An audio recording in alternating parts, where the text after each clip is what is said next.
Guys, nandito tayo ngayon sa isang sagingan. May nakapagsabi sa akin na ang puso ng saging ay mayroong kakaibang hiwaga. Totoo nga ba ito? Ating alamin. Hanapin natin dito sa masukal na kasagingan.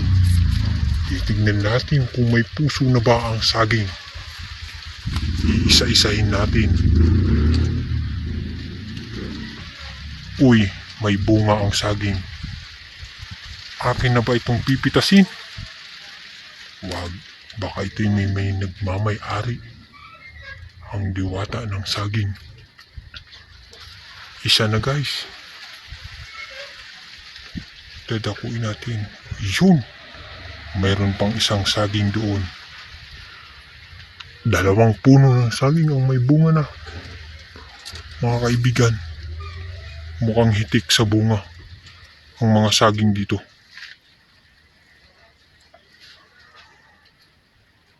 Ayun, pangatlong saging na mga kaibigan ang aking nakikita. Mukhang totoo nga ang hiwaga ng saging.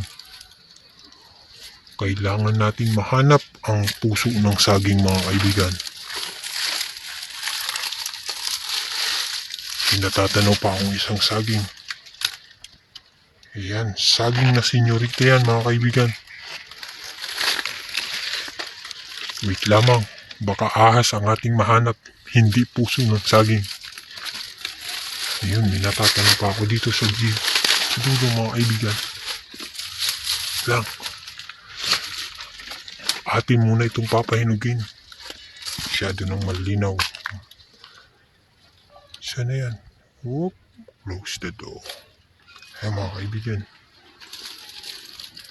Ayan saging. And may nakita rin akong isang buwig ng saging. Nasayang na ito mga kaibigan. Masyadong mahiwaga ang mga saging mga kaibigan. Napakaraming bunga. 5 puno ang aking nakitang may bunga mga kaibigan. Ito'y hitik na hitik. Ngunit kailangan nating malaman kung saan nagmumula ang lahat ng ito. Sabi nila, may hiwaga nga daw ang puso ng saging. Puputulin mo lamang iyon bago.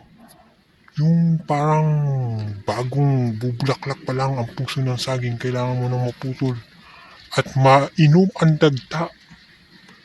Pero baka magtain naman nun. Pero hindi mga kaibigan, kailangan natin hanapin talaga ang puno ng saging.